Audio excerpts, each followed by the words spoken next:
Доброе утро, Якутия! Сегодня вместе с вами я, Полина Долинская. Сегодня я постараюсь зарядить вас на позитив и на трудовой лад. Давайте узнаем, что мы сегодня для вас подготовили вместе с нашей съемочной группой. Православные христиане отмечают Чистый четверг. Что сегодня надо делать, а чего нельзя? Узнаем в нашем эфире. Росмолодежь объявляет сбор заявок от молодежи страны. Узнаем, какие проекты сегодня являются актуальными. Свою золотую свадьбу в этом году отмечает семья Галимон из Качикацы. Узнаем, в чем секрет семейного счастья и долголетия. А малокомплектная школа села Чегда Алданского района готовит только одних отличников, но при этом школа нуждается в молодых кадрах. В чем проблема, узнавали наши коллеги. В эти выходные в Государственном цирке Якутии состоится уникальное цирковое представление – этношоу «Земля мамонта». Узнаем в особенности этого представления и, конечно же, разыграем среди наших телезрителей и подписчиков телеграм-канала «Утро Якутии» несколько пригласительных билетов. Если вы еще не подписаны на наш телеграм-канал, то сделайте это незамедлительно, так как во время сегодняшнего эфира мы разыграем 2 билета на цирковое шоу. А прямо сейчас давайте узнаем, какая погода за окном. По данным на 6 часов утра температура воздуха в центральных районах составила 6-10 градусов со знаком минус. В заречной группе 4-14 ниже 0. В южных в это утро минус 9 градусов в Алдане, в Нерюнгре минус 10, а в Вилюйской группе от 6 до 18 мороза. В Нижнеленских минус 4, минус 23 градуса, в западных 6-11 ниже 0. В Колымо-Индигирской группе Улусов минус 16, минус 24 на 6 часов утра. В Янских минус 21, минус 32 и на северо-западе минус 10, минус 31 градус. В городе Якутске температура воздуха на 6 часов утра составила минус 6 градусов. Атмосферное давление 753 миллиметра ртутного столба. Ветер дует северный со скоростью 2 метра в секунду. В течение дня синоптики обещают, что день будет без осадков. Ветер северо-восточный подует с порывами от 3 до 8 метров в секунду, а днем столбик термометра зафиксирует температуру воздуха на отметке 3-5 градусов со знаком плюс. Сегодня православные христиане отмечают Чистый четверг. Это христианский праздник с плавающей датой, которая зависит от дня празднования Пасхи. По традиции он отмечается на Страстной неделе в четверг перед Пасхой, иначе его именуют Великим четвергом. Чистый четверг всегда приходится на последнюю неделю Великого Поста, которая названа Страстной седмицей. Это заключительный этап подготовки всего христианского мира ко дню Воскресения Христова. Напомним, в этот день христиане вспоминают события, случившиеся за 3 дня до казни Иисуса Христа. В этот день он собрал своих учеников на Тайную вечерю. Христос напомнил апостолам о важности богоугодного образа жизни, о том, как важно быть чистым духом и любить ближнего своего. В Чистый четверг принято замаливать свои грехи и прощать других людей. Православные в этот день посещают храм и причащаются. В Чистый четверг принято наводить дома порядок, стирать и убирать. Считается, что избавление от грязи в доме способствует и отсутствию ссор и болезней в течение года. Чем еще знаменателен этот день в истории и какие праздники отмечаются на календаре у нас 13 апреля, узнаем из рубрики «Даты и события». 13 апреля – Всемирный день рок-н-ролла, День мецената и благотворителя в России, а также Сонкран – тайский Новый год. По народному календарю, чем прозрачнее облака, тем тише будет погода. Солнечный день сегодня предвещал потепление на длительный срок. Если ветер утихает и видимость улучшается, то будут заморозки. В 1895 году в этот день при раскопках Помпей были найдены горы сокровищ, украшений и монет. В 1902 году, 13 апреля, в Санкт-Петербурге проведены испытания первого в России троллейбуса. 13 апреля 1934 года завершилась операция по спасению челюскинцев в Арктике. Пароход «Челюскин» во время экспедиции оказался зажат льдами в Беринговом море. Все находившиеся на борту высадились на лед. Позднее судно затонуло. В лагере на льду оказалось 104 человека. Из них 10 женщин и 2 детей, родившихся во время плавания. На дрейфующей льдине они прожили 2 месяца. 13 апреля 1944 года Симферополь освободили от немецко-фашистских захватчиков. 13 апреля 1519 года родилась Екатерина Медичи, королева и регенша Франции. В 1743 году в этот день появился на свет Томас Джефферсон, третий президент США, автор Декларации независимости страны. 13 апреля 1883 года родился Демьян Бедный, русский и советский писатель и поэт.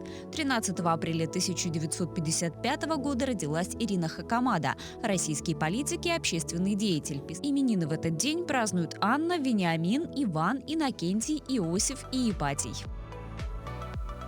Федеральное агентство по делам молодежи «Росмолодежь» запустило новый сезон конкурса «Росмолодежь. Гранты». Прием заявок на грантовый конкурс завершится 20 апреля. Напомним, конкурс «Росмолодежь. Гранты» проводится с 2011 года и за все это время своего существования собрал более 100 тысяч заявок молодых людей, 24 тысячи из которых одержали победу и получили гранты на общую сумму в 15 миллиардов рублей. Сегодня конкурс представляет собой один из ключевых флагманских инструментов поддержки инициатив молодых людей в экосистеме молодежной политики России. Какие направления работы, какие проекты можно защитить, нам сегодня расскажет наша гостья. В студии у нас Наталья Угарова, эксперт Всероссийского конкурса молодежных проектов. Наталья, доброе утро. Доброе утро. Ну, для начала расскажите нам, какие нововведения ждут участников в этом году. 2023 год стал этапом нововведения в конкурсе «Росмолодежь. Гранты», но он касается больше вот на данный момент участников, которые в данный момент готовят заявки и предполагают их подачи. А переломным моментом стал прошлый год, и он действительно стал таким показателем переформатирования конкурса. И заключается он в том, что ранее, все остальные годы, молодые люди могли подавать на значимый конкурс для физических лиц, то есть это единственный, по сути дела, такого формата конкурса, когда молодые люди могут получить деньги, не являясь юридическим лицом. А в прошлом году был объявлен и анонсирован и проведен следующий формат конкурсов. Первый сезон, второй сезон. Это значит, что в течение года дважды молодые люди могли подать заявки. И также еще один момент – микрогранты. Это уникальная форма, в которой могли принять участие молодые люди, презентуя свой первый опыт социального проектирования, получить на первый проект грант в размере до 100 тысяч рублей. И в этом году эта история продолжается. И вот первый сезон прием заявок закончится 20 апреля. А Якутия с какого года принимает участие в этом конкурсе? Тут, конечно, очень сложно сказать мне как эксперту, поскольку мы не имеем доступа к данным информации, но активная позиция якутян, наших молодых ребят, проявляется с 2018 года, в период трансформации проекта «Росмолодежь. Гранты» и выхода на вот такой значимый уровень. И если брать динамику и смотреть уже фактически 2022 год, в Якутии было подано именно конкретно на этот конкурс для физических лиц 183 проекта, и 19 получили положительную оценку, выиграли денежные средства на реализацию своего проекта. И это второй результат по нашему Дальневосточному федеральному округу после Хабаровского края. Ну, это очень хорошие результаты. Но вот за эти 5 лет можно уже как-то оценить динамику вообще, насколько молодежь стала активна, или они также еще как-то пока учатся, пока пробуют? Чем хороша молодежная политика и наша сфера, то что в ней всегда происходит смена активных людей. И те ребята, которые получают поддержку, они становятся амбассадорами и наставниками тех, кто приходит за ними и реализует свои идеи. И тем не менее видна тенденция по формату подачи заявок, по тематике. И она очень радует. Очень много заявок, которые связаны с нашей культурной и национальной идентичностью. Молодые люди учитывают это при подаче заявок, анонсируют национальные виды спорта, культурную особенность Якутии. И это действительно является таким брендом территории в рамках всей нашей России. Эти проекты смотрятся очень выпукло, очень интересно для всех экспертов, которые оценивают наши проекты. Кроме вышеперечисленных тем, на которые подают заявки участники из нашей республики, какие темы еще более активны или, может быть, актуальны для нашего региона? Какие проекты уже реализуются? В принципе, как я уже сказала, тематика конкурса очень разная. И до прошлого года существовало 15 направлений, и в этом году добавились еще 3, итого 18. И каждый может найти направление по душе. Но опять-таки очень важно, что ребята связывают свои идеи, свои социальные проекты, а значит и желают изменить окружающий их мир к лучшему именно на территории Якутии. Это связано и с туризмом, и со спортивными видами, со спортивными играми, с чемпионатами. То есть все то, что создает такой движ молодежный, который в который они хотели бы вложить свою энергию и вот такие вот умения. Вы являетесь представителем города Нирингри. Вот можете оценить нирингринскую молодежь, в отличие, может быть, от города Якутска, ну, столичных ребят или других регионов. Вот в вашем районе какие темы более актуальны? И до этого я около 15 лет проработала в молодежной политике. И, в принципе, история про экспертность в рамках деятельности Росмолодежгранта, она продиктована определенными задачами, которые связаны как раз с активизацией молодежной политики, выстраиванием такого конструктивного диалога молодежи и государства. И несмотря на близость, скажем так, к югу, к границам Якутии, у нас ребята идут тоже в такой же тенденции. Им хочется развивать сообщество, они хотят находиться внутри этих комьюнити, которые создают направления по интересам. Последние гранты прошлого года, которые были у нас реализованы, получили поддержку, были реализованы, опять-таки связано с туризмом и с этнокультурным туризмом, связано с селом Иенгра, то есть там ребята, которые пропагандируют развитие своего, вот такого, своей национальной особенности. Это очень здорово, это действительно вот сейчас наша фишка, которую мы До поддерживаем. окончания приема заявок осталась одна неделя. И вот сейчас молодежи, которая смотрит наш эфир, могли бы вы сказать, где и куда можно подать заявку? Это тоже определенный момент, и это очень важно. Вчера мы, кстати, еще с одним экспертом, с Любовью Клюкиной, проводили открытые семинары. Собрали мы около 140 человек. Это значит, что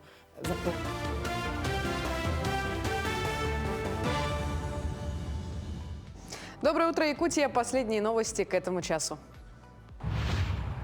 Инфляция в России в годовом выражении по итогам апреля опустится ниже 3%. Важно при этом избегать не только чрезмерного ускорения инфляции, но и ее избыточного замедления. Об этом заявил президент Владимир Путин на совещании по экономическим вопросам. По состоянию на начало апреля инфляция опустилась до 3,3% в годовом выражении, а к концу месяца ожидается менее 3%. Впервые за долгое-долгое время инфляция оказалась ниже целевого ориентира Центробанка, сказал президент. Важно избегать не только чрезмерного ускорения инфляции, но и ее избыточного замедления, поскольку это может негативно повлиять на экономическую активность в целом, подчеркнул при этом Путин. Госдума приняла в третьем чтении законопроект об ограничении продажи вейпов в России. Кроме того, документ предусматривает запрет на выпуск в обращение никотин-содержащей продукции с добавлением ароматизаторов и добавок, усиливающих никотиновую зависимость. Запрещаются также применение скидок на вейпы, открытая выкладка и демонстрация устройств для потребления в торговом объекте в целях ограничения доступа детей к информации о ней. А за продажу подросткам вейпов и сигарет предложили штрафовать на сумму до 500 тысяч рублей. В Ботаническом саду Северо-Восточного федерального университета готовятся к летнему сезону. Семена баклажанов, перцев и ряда других овощных культур посадили в третьей декаде февраля.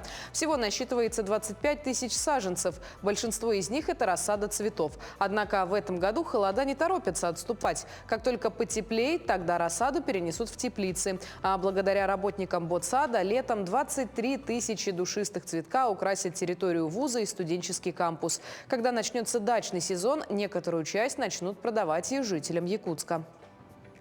Добавили разнообразие капусты. Это добавили не только обычную белокочанную, но брокколи, цветная капуста, китайская капуста, красная капуста. Выращивание не отличается особо от обычной капусты. То есть брокколи цветной также обильный полив, уход.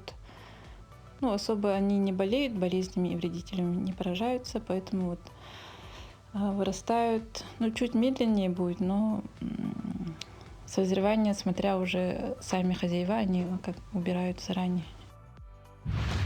Состоялось торжественное вручение экипировки спортсменам сборной Якутии для участия в первенстве России по вольной борьбе.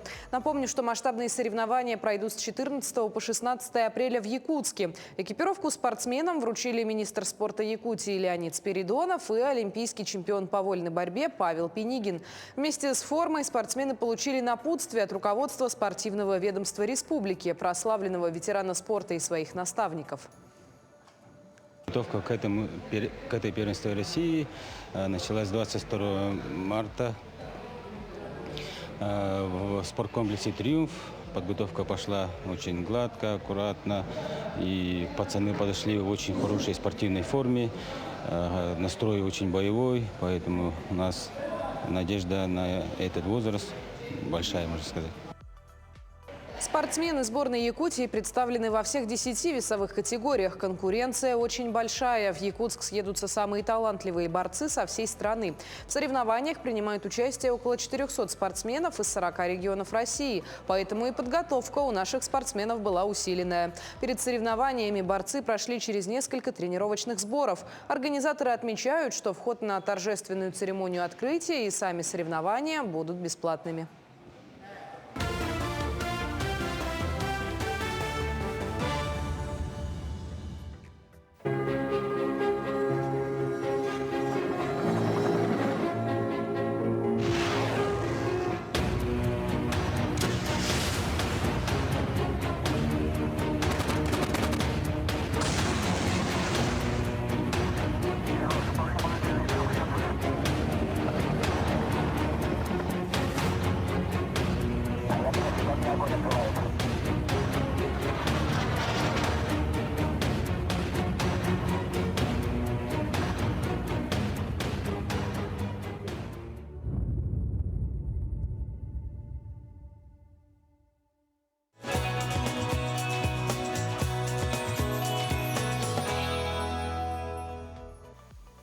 Доброе утро всем, кто присоединился к нашей программе «Утро Якутия». Я напоминаю, что у нас в гостях эксперт Всероссийского конкурса молодежных проектов Наталья Угарова, и мы говорим о грантах Росмолодежи. Наталья, давайте еще раз повторим, какие заявки и где их можно подать. Заявки на конкурс «Росмолодежь гранты» подаются обязательно только в одном месте, в автоматизированной информационной системе «Молодежь России». И для того, чтобы иметь эту возможность, необходимо пройти регистрацию и создать свой личный кабинет. И через него можно будет единственным образом подать заявку. Но если кому-то из ребят необходима помощь в оформлении и консультировании по этому вопросу, необходимо обратиться в разных наших социальных сетях есть информация. Прежде всего, это, конечно, Министерство по делам молодежи и социальным коммуникациям, их сети в Телеграм-канале и также непосредственно Росмолодежь гранты, их каналы, в которых есть чат-боты, в которые можно направить вопросы. Мы работаем совместно с Министерством молодежи, и какие-то определенные вопросы, которые возникают, мы комментируем, консультируем ребят и не бросаем на моменте подготовки к подаче заявок. Большое спасибо, Наталья. Я думаю, всем нашим телезрителям это очень интересная, актуальная информация. И я напоминаю, что прием заявок идет до 20 апреля включительно. Мы двигаемся далее, и следующее на подходе у нас рубрика «Пусть мама придет». У каждого ребенка должна быть семья. Но, к сожалению, это бывает не всегда. По разным причинам дети попадают в учреждения для детей-сирот и детей, оставшихся без попечения родителей. И все вокруг делают все возможное, чтобы они приобрели свою семью.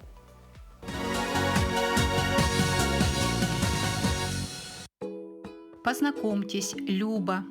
Девочке 11 лет. Она добрая, спокойная и покладистая. У Любы много занятий. Что ты делаешь, Люба? Шью, Ага. Это у тебя жилет будущий, да? да. Ага. Тебе нравится шить, учиться шить? Ну, чуть-чуть. Чуть-чуть нравится, да? А тогда расскажи мне, а что тебе нравится делать? Вот что ты любишь делать? Ой, даже не знаю. А какие у тебя увлечения? Вот что ты делаешь здесь, в центре? Вот приходишь со школы, где занимаешься? Сначала я переодеваюсь, потом иду на танцы, а потом уже уроки делаю. Вот, ты ходишь на танцы. Мгм. А какие танцы у тебя?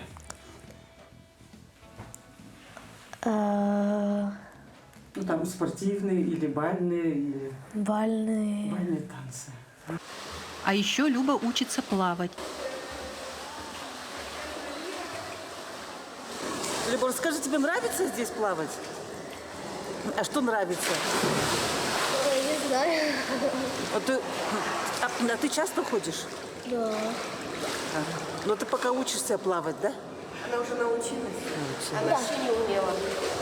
То есть ты сама учишься, да? Бассейн – любимое место Любы. Она посещает все занятия и старается научиться хорошо плавать. Люба искренняя, серьезная и целеустремленная девочка. И было бы здорово ей обрести любящую семью.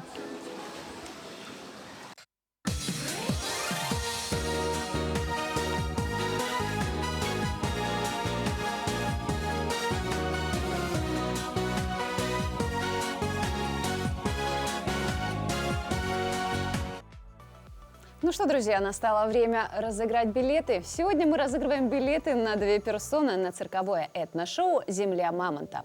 Условия просты. Быть подписанным на наш телеграм-канал «Утро Якутии», сделать репост анонса нашего розыгрыша, ну и, конечно же, правильно ответить на вопрос. Билет получит тот, кто правильно ответит на вопрос, который мы озвучим в течение нашего эфира. Еще раз напоминаю, друзья, обязательно нужно соблюсти все условия. Быть подписанным на наш телеграм-канал «Утро Якутии» и сделать себе репост информации про розыгрыш. И вот вопрос, который мы озвучиваем сегодня в нашем эфире. Государственный цирк Якутии планирует построить дополнительное здание к основному объекту.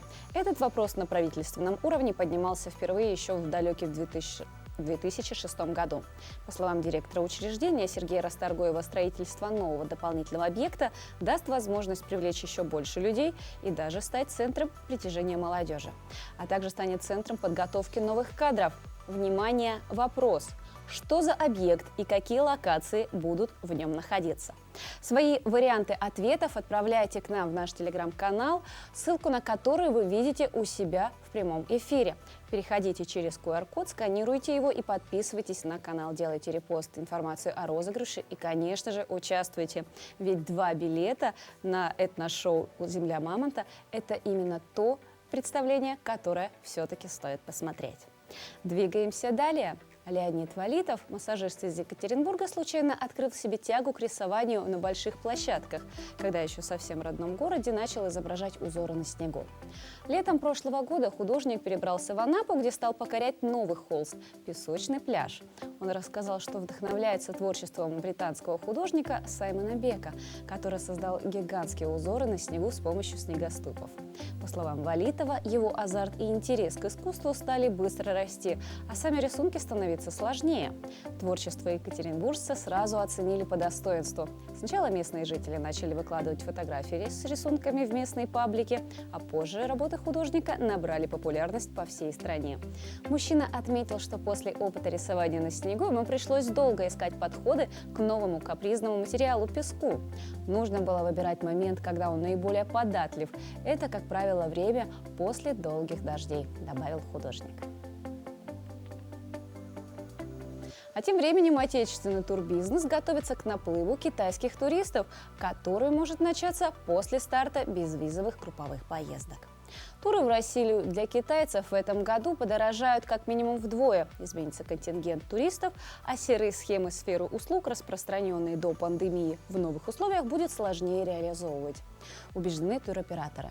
Россия вошла в списки 20 стран, одобряемых властями КНР для туризма, но пока к нам прибывают в основном деловые путешественники. Напомним, в начале 2023 года Россия и Китай возобновили соглашение о безвизовых поездках. Заминка лишь в согласовании списков туроператоров. Сейчас процесс тормозится на этапе согласования в Китае. Другая проблема, с которой столкнулись туроператоры, это задержки оплаты туристических услуг из Китая.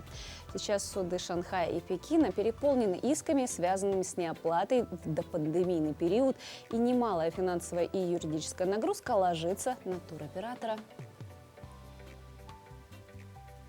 А в эту субботу 5000 юношей приняли участие в массовой церемонии посвящения шраманеров, монахов-послушников в буддийском храме Ватпра Дамкахаран, который находится в 16 километрах от Бангкока в провинции Патхумтхани. На кадрах множество юных верующих в белых одеждах обходят храм, выстроившись в длинные шеренги, после чего молятся и отдыхают на площади под открытым небом.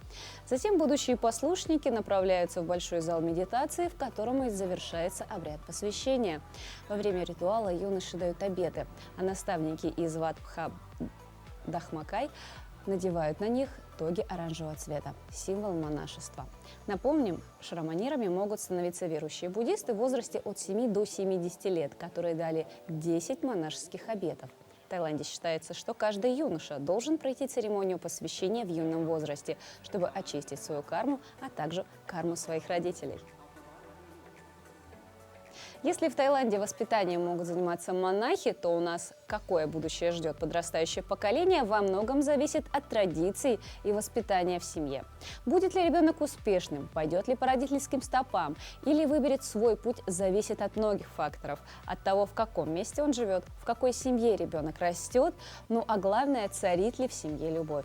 Об одной такой семье, проживающей вместе без малого 55 лет и воспитывающих достойных детей, расскажем далее.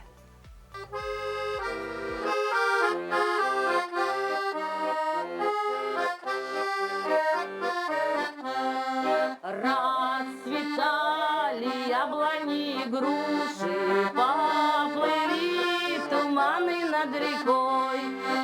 Вот так с песней по жизни бок о бок 55 лет вместе.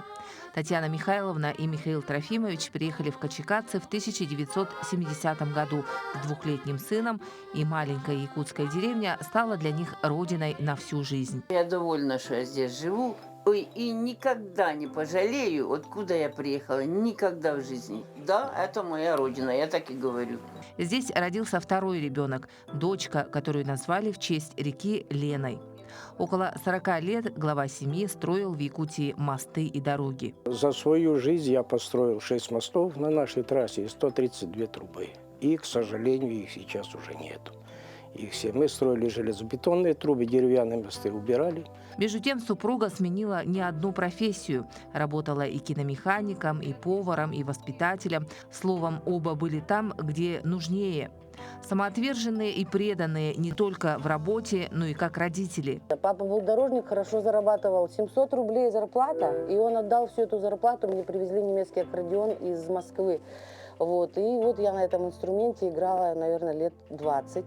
И старания родителей не пропали даром. Дочь Елена стала преподавателем и научила музыкальным азам не одно поколение местных мальчишек и девчонок. Ну, а то, что пели мы всей семьей, это всегда было в семье. Песня, это для нас в семье, можно сказать, главное. И все-таки главное в этой семье – любовь и уважение. Он уехал в отпуск, я чуть с ума не сошла. То слышится его голос: «Таня, Таня, иди сюда». Это уже я не знаю, как передать, но это сильнее, чем любовь. Это и не привычка, это родное твое, понимаешь, родное. При этом оба супруга очень разные по характеру. И именно в этом, по словам дочери, и заключается секрет их долгой семейной жизни. Если бы они были одинаковы, они бы, наверное, не жили бы. Да, наверное, любовь тоже есть все равно, потому что 2 дня дедушки нету, бабушка нервничает. Просто был такой вопрос, говорю: мам, вот кто-то, может, из вас первый уйдет, она говорит: я дальше жить не буду. Они собираются у меня умирать вместе, то есть не по одному, а сразу. Перенеся в прошлом году тяжелый ковид и выжив благодаря заботе друг друга, они сейчас точно не собираются умирать. А умноженная на внуков любовь становится стимулом к жизни для пожилой пары. Маша и Миша – это золотые дети. Маша, она учится хорошо и очень внимательно. Она придет и поговорит, и, мы с ней, очень хорошая девочка. А внучок так тот, сколько слов мне хороших, вчера она говорил. Что никто мне сколько не говорил. И закономерно, что песню жизни теперь продолжают вместе с ними дети, внуки под аккомпанемент любимого инструмента аккордеона.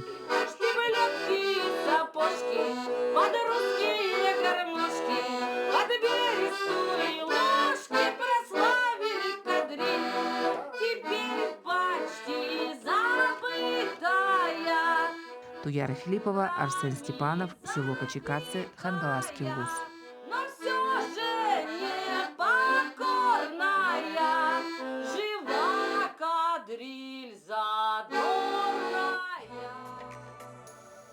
В отдаленном населенном пункте Алданского района, а именно в селе Чагда, в малокомплектной школе учатся всего 11 детей. Здесь классы не делятся по параллелям, а в некоторых классах всего по одному ребенку. Есть ли плюсы обучения детей в таких школах и какие показатели у учащихся, узнавали наши корреспонденты. Первое здание школы в поселке было построено в 1933 году. В 1934 году школу реорганизовали в 7-летнюю, а в 1950 году школа стала уже общеобразовательной. И как рассказывают старожилы этого поселка, в 90-х здесь произошло крупное наводнение, которое унесло не только часть поселка, но и в том числе то самое старое здание школы.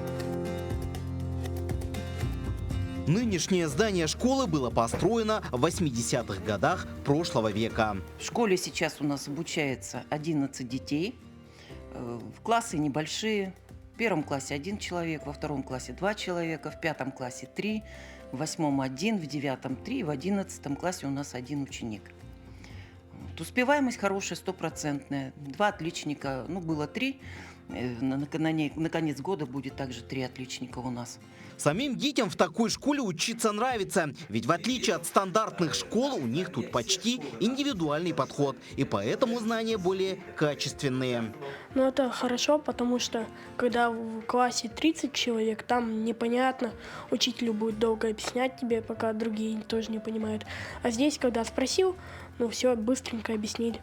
Если в школе учителю приходится работать на 25 человек в больших классах, это один подход. И детей очень много, и учителю приходится вкладываться очень много в эту работу, вкладывать. А в малокомплектных школах здесь у нас, если по 2-3 человека в классе, здесь уровень репетиторства, уровень индивидуального обучения. Дети каждый день готовятся, они знают, что он каждый день придет, ежедневно его спросят. И они не то, что могут быть не готовы, они готовы всегда, но у них могут быть вопросы, и мы эти вопросы тут же на месте их решаем. В плане досуга дети тоже не обделены. У них так же, как и в других школах, проходят классные часы, общешкольные мероприятия. На переменах все общаются, играют.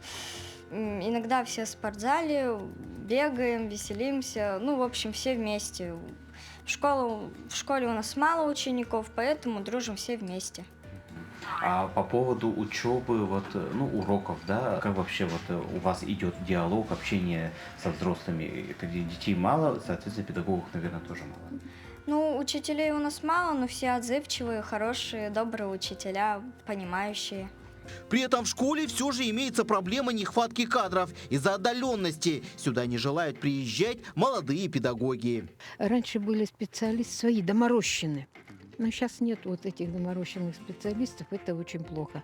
Кто отработал, постарел, кто как-то вот так уехал. Вы знаете, потому что свои доморощенные, они здесь и живут семьями, и все, да? Ну, вот так у людей теперь нанимают, там договора и так далее, приезжают, учат. Хорошо бы, конечно, чтобы они из года в год учили. Но вот мужчины, вы видели же, мужчины вот у нас преподают и руссовет, и все. Кстати, хорошие, мне кажется, очень хорошие преподаватели вот это. Вот. Но они же не отсюда, не наши. Чего их здесь держат? Они так вот поработают, и возьмут, уедут, и все. Останемся мы опять. Поэтому сейчас новое руководство села и старожилы ищут новые пути решения этой проблемы. Новую сотовую связь здесь уже установили. Даже готовы молодым специалистам предоставить пустующие земельные участки, чтобы строились и обосновались в их селе, создавали свои семьи. Тогда малокомплектная местная школа может даже и станет обычной, где в классе будет не по одному, а хотя бы десяток учеников. Дмитрий Тымыров, Джулстан Накентьев, Чагда, Алданский район. А прямо сейчас к нам присоединились наши коллеги из информационной службы с последними и актуальными новостями.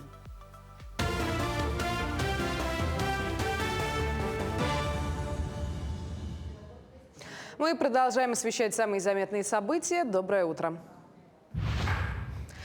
Как защитить граждан от мошенничества в интернет-среде, обсудили представители банковского сектора, Генеральной прокуратуры России и правоохранительного блока дальневосточных регионов. На территории Дальневосточного федерального округа ежегодно регистрируется около 30 тысяч преступлений, совершенных с использованием информационно-телекоммуникационных технологий. Лидерами по данному виду преступности являются Приморские и Хабаровские края по 7,5 тысяч преступлений. А в Якутии совершено около 3 тысяч преступных деяний данной категории. Участники форума обсудили вопросы технологической независимости, стратегию управления киберрисками и вопросы их страхования. Также особое внимание уделено тематике противодействия телефонному и интернет-мошенничеству и обеспечению информационной безопасности финансовых структур. Природные пожары на территории республики прогнозируют во 2-3 декаде мая. Ранее об этом сообщал глава Якутии Айсан Николаев. В Вилюйском районе прошли ежегодные командно-штабные учения с участием работников организаций и структурных ведомств города с привлечением специальной техники. В ходе учений проверили готовность организации, экипировку и транспорт в случае введения режима чрезвычайной ситуации в районе. Пожилая жительница утопающего аварийного дома Анфиса Конюхова получила благоустроенное жилье в столичном микрорайоне Звездный. Напомним, ей приходилось выбираться из дома через окно 2-го этажа. Сейчас женщина оформляет документы на квартиру и перевозит свои вещи. До резонансного ролика государственные контракты на приобретение жилых помещений уже были заключены с дирекцией жилищного строительства. Новый объект, в который планировалось заселить жильцов дома по адресу улица Дальняя, 82, введен в эксплуатацию. Все 7 семей из аварийного дома переселены в новостройку. Для меня как дворец. После 30-летней жизни там, для меня это как дворец. Я еще пока в шоке. Я пока еще в шоке. Неужели, думаю, иной раз вечером лежу, неужели я перееду туда? Неужели, думаю, отсюда уйду? Буду жить, радоваться. Сколько буду жить, неизвестно. Шлем виртуальной реальности помог учащимся одной из столичных школ перенестись прямо к подножию Ленских столбов. Виртуальный тур по одному из главных брендов Якутии презентовали 8- и 9-классникам Национальной политехнической школы номер 2. 16-минутная виртуальная экскурсия снята в формате панорамного видео и включает в себя 2 маршрута общей протяженностью более 100 километров. Речной маршрут по акватории реки Лены и пешая часть по экотропе нацпарка с видом на природные каменные изваяния. Также есть возможность виртуально посетить питомник лесных бизонов Усть-Ботома, песчаные дюны Тюкуланы и стоянку древнего человека Дерин Юрях. Мне на самом деле очень понравилось. Особенно мне понравилось, когда одноклассники вроде сидели вокруг меня, я их вижу на секунду и потом погружаюсь как будто в другое пространство, в непонятки. И потом появляюсь в Ленских столбах на высоте птичьего полета. Да. После этого мне очень сильно захотелось, на самом деле, побывать. В Национальном художественном музее уже каждый, любой житель может прийти и посмотреть воочию национальный парк уже через VR-очки. Юная балерина из Якутии стала победителем международного конкурса «Орлео». Эйнара Таркова станцевала вариацию из гран-при балета «Раймонда». В конкурсе «Орлео» приняли участие свыше 150 учащихся из балетных школ Казахстана, Кыргызстана, Узбекистана, Кореи и России. Эйнара в этом году была единственной, кто представил Якутию в международном конкурсе. Первая премия в младшей группе никому не присуждена. Напомним, что в марте этого года в Улан-Удэ прошел 3-й международный хореографический конкурс, в котором Эйнара стала лауреатом 2-й степени в номинации «Классический танец» в младшей группе. К этому часу это все новости. Хорошего дня.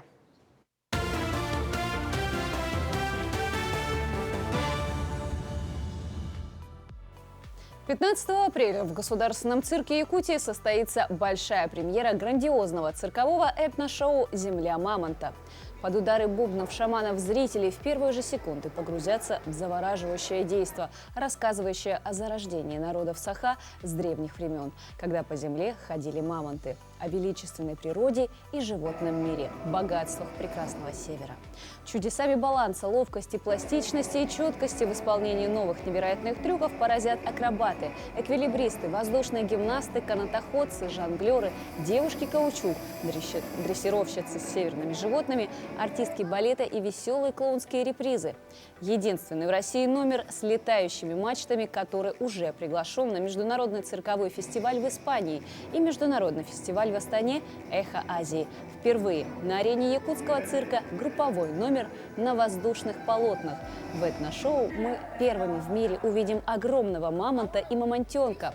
Специально для этого проекта созданы 200 эксклюзивных авторских костюмов. Задействовано более 60 цирковых артистов самых различных жанров. Световые эффекты, динамичная оригинальная музыка – все это создаст незабываемую волшебную атмосферу.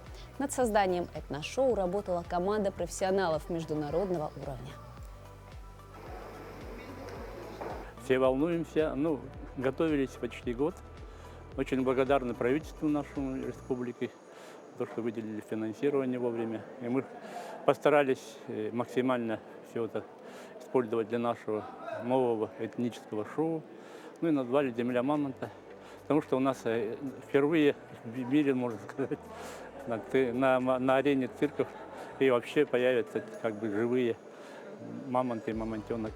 60 артистов в среднем, весь коллектив, почти лучшие номера нашего цирка.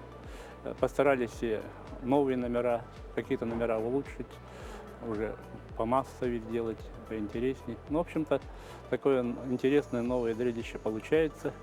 И, конечно, много костюмов, очень известных художников Москвы. С нами работали очень интересные художники. И вот в финале, и вообще все костюмы получаются тоже самобытные, оригинальные, но в то же время современные. Это не спектакль, это этническое шоу. Мы стараемся показать все, что интересно есть у нас в Якутии. И оно запланировано для зарубежных, для гастролей за пределами республики. И сейчас более подробно об этой постановке мы поговорим с гостем в нашей студии. Это Мария Павлова, главный режиссер Государственного цирка Республики Саха-Якутия. Мария, доброе утро. Для начала расскажите, кроме того, что это был очень завораживающий анонс, о котором мы рассказали, расскажите, как вообще пришла идея создать такую программу? Конечно, инициатором и вдохновителем является художественный руководитель и директор цирка Якутии, заслуженный артист Республики Саха-Якутия, России Сергей Васильевич Расторгуев. Но наш коллектив, конечно, это с радостью принял вот эту новость. Нам эта идея очень понравилась. И, конечно, без поддержки правительства и Министерства культуры вот такое грандиозное, обширное, большое мероприятие не смогло бы быть. Вот своевременное финансирование нам очень помогло. Мы создали команду Вот профессиональную команду у нас возглавляет главный режиссер «Разгасырка» и заслуженная артистка России Елена Петрикова. И также с нами вместе работают хореограф, постановщик, режиссер Наталья Новичкова, композитор, аранжировщик Дмитрий Машков. Вот расскажите более подробно о том, почему именно с коллегами из Москвы решили реализовать этот проект и вообще как с ними было работать. То есть, все-таки это москвичи, они живут в столице. Насколько они прониклись идеей создания этого шоу, которое касается жителей нашей республики и нашей истории? Ну, они, когда прилетели к нам, увидели наш спектакль, и им очень понравилось. Они удивились, что где-то там на краю земли есть такой коллектив. И они очень захотели с нами поработать, обрадовались, что мы их позвали. И они говорят, что вообще вот такой коллектив большой и взаимозаменяющий. Артисты наши, например, вот одного артиста возьмем. Он сделает номер такой крутой трюк, а потом на следующий пойдет он как бы оденет дерево, или будет цветочком, или будет бабочкой. Ну, короче, вот так. Взаимозаменяющие у нас артисты и танцуют, и делают разные трюки. Ну, короче, у нас хорошая вот друг друга поддержка такая хорошая и взаимопонимание. Около 60 человек работали над этим проектом, они задействованы в этой программе. А сколько длилась сама подготовка этого шоу? Ну, больше года, скажем так. Для того, чтобы сделать хороший номер, там же нужны обязательно трюки. Без сложных трюков невозможен хороший номер, да? Поэтому надо было заранее подготовиться, обязательно поработать над трюками. И, конечно, у нас во время даже пандемии началось, ну, как бы потихонечку работа с трюками именно. Без трюка у нас циркового номера не может быть, как такового. Вот. А так, вот Елена Петрикова со своей командой, они прилетели где-то год назад, и после этого у нас как бы уже, ну, как бы схема, программа началась, и они вот дали нам задачу, над чем работать, что усложнить, что вот, ну, более, чтобы красиво смотрелось, нам задали задачу, и стали мы работать. И с ними мы работали еще дистанционно. Они улетели, мы делали номера, репетировали, отправляли им, и они нам подсказывали, что дальше и как, куда нам двигаться. То есть чистили программу, можно так сказать. Да. Премьера состоится уже в эту субботу. Вот скажите, будут ли какие-то приглашенные гости? Да, у нас, конечно, будут гости. Пригласили из Таджикистана, Казахстана, Кыргызстана, и из России будут деятели циркового искусства. Мы уже анонсировали о том, что даже «Мамонт с мамонтенком» будут принимать участие в цирковой программе. А будут ли еще какие-то цирковые животные? Цирковые животные будут, конечно. У нас будут наши любимые, милые, забавные хаски и маламуты, лиса, песец и дрессированные олени, которые вот уникальный. Ну, олени вообще не поддаются, как бы, очень трудно поддаются дрессировке. И именитые дрессировщики, увидев, что олени делают испанский шаг, очень удивились. И вот мне кажется, что вот Мария Жиркова, она наша дрессировщица, вот с ними работает. У нее вот только получается, ну, в целом мире только у нее вот получился этот трюк. Что касается сложных конструкций, которые будут задействованы в представлении, как долго проходила подготовка, изготовление? Ну, конечно, на это тоже от финансирования же зависит. Ну, как финансирование было, потихонечку все собирали по кусочкам. Ну и что еще могут увидеть жители и гости нашей столицы во время премьеры? Ну, во время премьеры мы постарались все вот номера как бы по-новому. И, например, вот «Каучик» у нас 2 группы было. Второй «Некс-2» и 3-й «Некс-2», которые вот в Пекине учились, выпускники. И мы их соединили, и где-то вот 11 человек будут работать одновременно на манеже. И, например, воздушные гимнасты тоже одновременно 4 полотна по краям. И посерединке воздушное кольцо, там работает девушка с парнем. Вот такого у нас тоже никогда не было, чтобы одновременно воздушные гимнасты работали.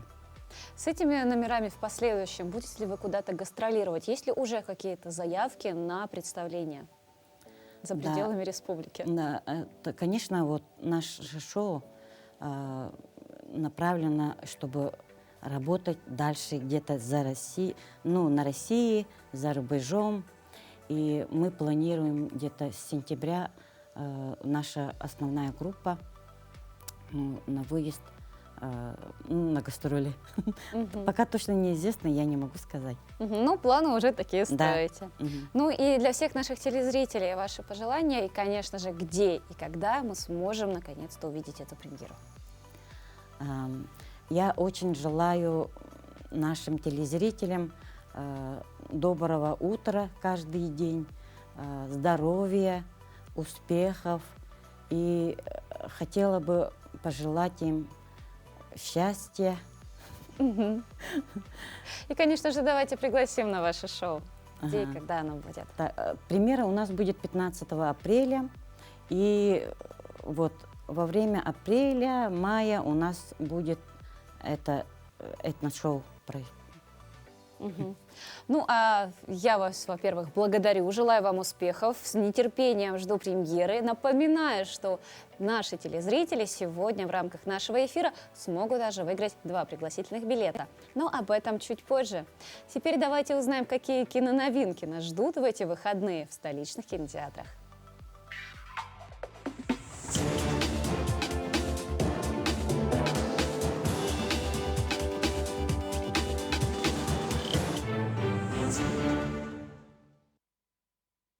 С вами правдивый Энди и его канал пранков и разоблачений паранормальных явлений. На предстоящем уикенде в кинотеатре «Лена» смотрите премьеру хоррора «Паранормальные явления. Отель призраков». Картина не имеет отношения к проектам со схожими названиями, но напоминает их концептом.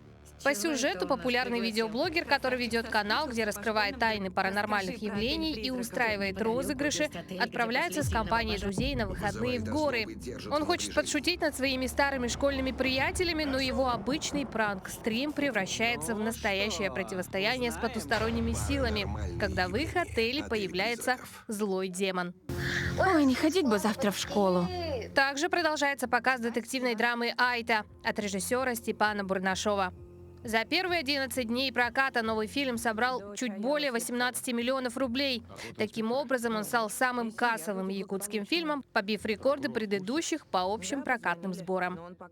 Напомним, фильм 30 марта вышел в прокат в 215 кинотеатрах России. По сюжету, после вечеринки с одноклассниками Айта погибает, а перед этим успевает оставить записку с именем.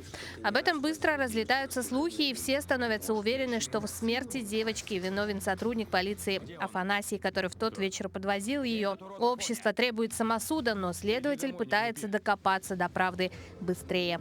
Напоминаем, что билеты на фильм можно купить и по пушкинской карте. Желаем вам отличного настроения и приятного просмотра.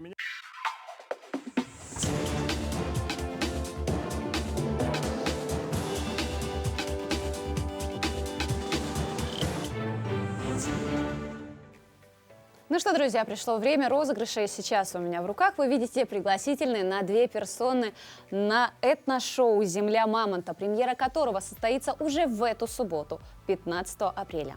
Все, что для этого было нужно, смотреть внимательно наш эфир, быть подписанным на наш телеграм-канал, сделать репост информации о розыгрыше билетов и, конечно же, слушать наши вопросы и давать правильные ответы. Вопрос звучал на следующим образом. Государственный цирк Якутии планирует построить дополнительное здание к основному объекту. Этот вопрос на правительственном уровне поднимался впервые еще в далеком 2006 году, и, по словам директора учреждения Сергея Расторгуева, строительство нового дополнительного объекта даст возможность привлечь еще больше людей, а также молодежь и подготовку новых кадров. Вопрос заключался в следующем: что за объекты и какие локации будут находиться в этом здании? И правильный ответ, самый быстрый и самый правильный, а также выполнивший все необходимые условия, у нас пришел от абонента, которую зовут Ниргуяна. Как звучал ответ? Здесь будет задействован не только цирк в привычном его понимании, но и другие направления для семейного отдыха, молодежного, детского досуга и образования, в том числе профессионального циркового. Обновленный проект здания Якутии предполагает размещение экспозиционных пространств, коворкинг-зон, студии по интересам. Из сердца главной площадки центра станет многоуровневое универсальное оборудование арена с амфитеатром, залом. Вот такой правильный и развернутый ответ. Ну а мы, конечно же, свяжемся с вами и расскажем, где и как вы сможете получить свои билеты. Ну а я напоминаю, что завтра в эфире мы познакомим вас с поселком красивым названием Лебедины в Валдаанском районе. Так что, друзья, в 7:00 утра включайте телеканал «Утро Якутии». Встречайте весну на НВК вместе с нами. А я желаю вам хорошего дня и отличного настроения. Увидимся уже завтра.